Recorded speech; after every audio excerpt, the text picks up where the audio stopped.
Welcome to Cooking with Hilda, and today we are lucky because we have a wonderful guest. Her name is Juanita Albright, Dr. Juanita Albright, and she's my dear friend, but she's not only a doctor, an awesome doctor, but she knows very well how to cook. How you doing, Juanita? I'm good, and I'm so excited to be here, and I'm excited to show you how to make homemade rolls that are better than what you can buy in the store, and they're easy as well. I've been making them for years. My mom taught me how to make this recipe, and I have made them for church, for friends, for family, and at this point I could almost make them in my sleep. I know you could. Can you tap it and walk us through the ingredients we need to make these amazing rolls? Sure. Actually, the ingredients are pretty simple, and you will probably have a lot of them in your kitchen already. Obviously, you need flour. Unbleached white flour is the best. You need potato flakes. These are potato rolls, and we use potato flakes, and it makes them soft and just the best rolls that you can make. Milk to go with the potato flakes, eggs, yeast. Here we have a combination of the yeast, water, and sugar, salt, and butter. That's all you need, simple ingredients, and it comes together to make a wonderful, nice, soft dough. So we're gonna start making these amazing rolls. I can't wait to try them. Good. So first of all, after I've combined my water, it's a cup and a half of warm water, a tablespoon of yeast, and a half cup of sugar, and I just mix it up in a little bowl or a measuring cup and let it dissolve. And I empty this into the mixing bowl of my KitchenAid mixer. You can make these rolls without a KitchenAid. You just have to use your arm strength to knead the dough. A KitchenAid makes it super easy. I then add in the butter. It's 2/3 cup of butter that I have either softened in the microwave just slightly, or best, let come to room temperature. And then 2 eggs. And these actually come from my own chickens, so I know they are amazing eggs. After the eggs, I put in 2/3 of a cup of the potato flakes and pour in a cup of milk that has been warmed just slightly in the microwave. If it's cold out of the fridge, I warm it for 45 seconds. Half a tablespoon of salt. And those are the basic ingredients before you add the flour. After that, I start adding the flour. I added to begin with, I'll add about 3 cups. And then I'll mix it until it is all mixed together, and then we go from there adding more flour. So we just watch it until all the ingredients come together. It will still be pretty liquid at this point because the entire recipe takes 6 to 7 cups of flour. I find that it totally depends on the day, probably on the temperature of the environment, as to how much flour it takes. That's a good point. I think everybody likes to know exactly how much to use, and if you wanted an exact number, I would say 6. But as you do this, you will become familiar with what the dough should feel like, and at the end, we'll show you what the dough should look like and feel like. So don't get discouraged. You just keep trying and trying, and at the end you are going to become as good as Juanita if you keep trying. It's going to take years though, but not years. And I will tell you, this dough is completely forgiving. There have been times when I forgot to put the butter in, and so I'm kneading the dough and I'm like, oh, I forgot the butter.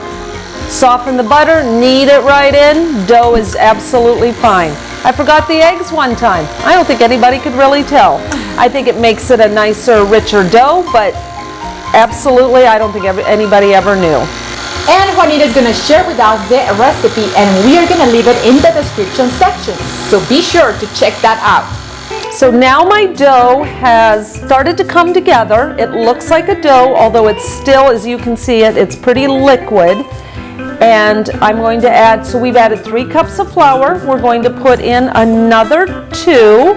And with this, I do not level the flour and make it completely accurate because it really does not matter. It's starting to come together well now.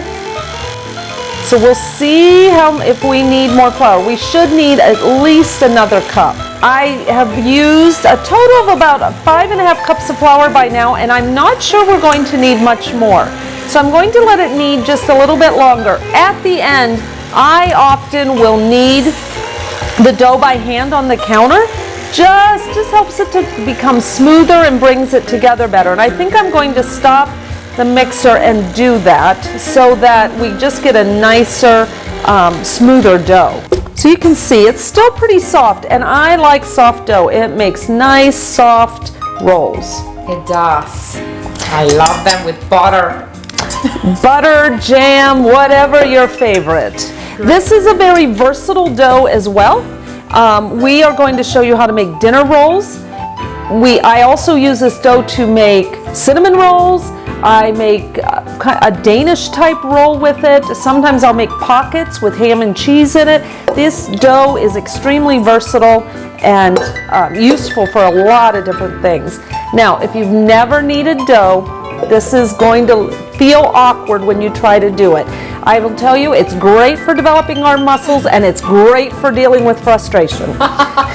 So you just pull it back, roll it over.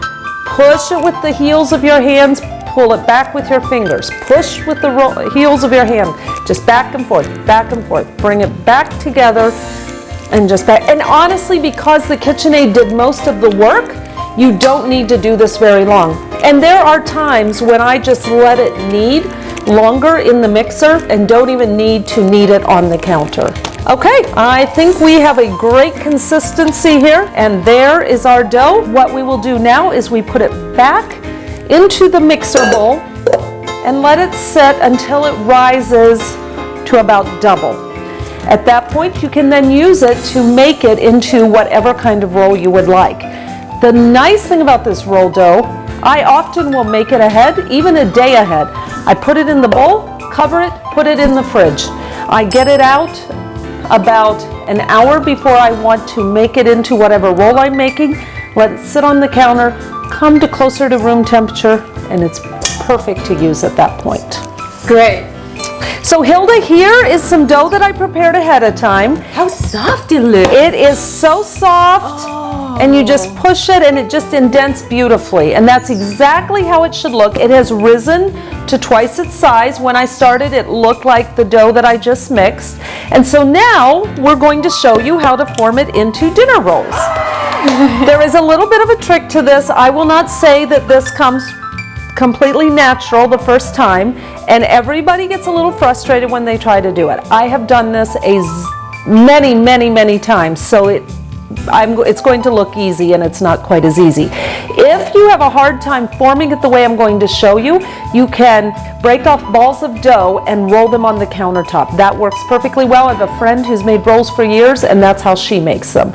So let me go ahead and show you. I pull up on the roll dough, squeeze it off with my fingers, and then I have this little ball of dough, and I kind of smooth it out, tuck the edges under, and then push it through my index finger and my thumb like so. Squeeze it off. There's my roll. Put it in the pan. So you pull it like this. And it doesn't have to be a certain size. Yep. And then you open it a little bit. Smooth it out. Smooth it out. Yep. And then do this. Yes, push it up. Well, Hilda's making it look very easy. Oh, no. She's the best teacher, so that's why. And there you go. And so she didn't have any extra that she really wanted to push off at the bottom. So her roll's a little bigger, which works. Oh. It doesn't matter. So, yeah. You really messed up. It does not matter. You can make any size rolls that you like. I would say this size makes a nice size dinner roll. Huh. So can I show you? Yes. So what I would do is, just to get it more uniform, is squeeze off just, see what I mean? There you go. So then we just continue. Do the next one, squeeze, just smooth it out, push it up through index finger and thumb, squeeze at the bottom, and there's your roll. There you go. You take a ball of dough, you smooth it out so the top is smooth, and then you bring the edges together and then squeeze it up through your index finger and thumb and squeeze it off at the bottom. Here's your roll. There's the excess dough that you put back in the bowl. Usually out of one batch of roll dough, I can get about 30 nice sized dinner rolls. If I want them to be a little smaller, I get about 35. If you want really big dinner rolls, you can get 25. So you can get quite a few dinner rolls from this. If I'm making dough for my family, I don't need that many dinner rolls, so I'll use the roll dough to make a couple different things. I'll make dinner rolls, and then I'll make cinnamon rolls for my boys for breakfast. Maybe you can teach us how to do cinnamon rolls in another video. I can do that. That is super easy as well. So here we have our rolls in the pan. We then let these sit in a warm place and rise until they're about double, not doubled in size. I would say for about 45 minutes to an hour, and then they will be ready to bake. At that point, we put them in an oven at 350. I bake them for about 20 minutes. Then check the color on top because I like mine to be light brown. 20 minutes will not be enough time for them to be done inside, but they might be brown on top. If that's the case, I put a piece of tin foil over the top and let them bake for another 10 minutes, 5 to 10 minutes. Then they turn out beautifully light brown, and after I take them out of the oven, I brush them with butter and they are ready to eat. My favorite. Very good. So we're gonna go ahead, we're gonna bake them and show you guys how they look. Oh my goodness, Juanita, they look amazing. Right out of the oven. And it smells, oh, I wish you guys can smell these delicious dinner rolls.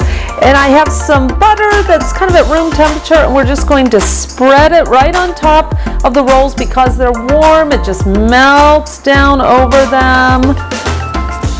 Oh my goodness. And gives them a nice shiny buttery coating, and then you do need to let them cool a little bit and then have at it. They're great with butter and jam or even all by themselves. Thank you, Juanita, for showing us and sharing your amazing family recipe with us. We are grateful for having you here Cooking with Hilda. Yes, this was so much fun. Thanks for having me, Hilda. Oh, thank you, Juanita. See you guys.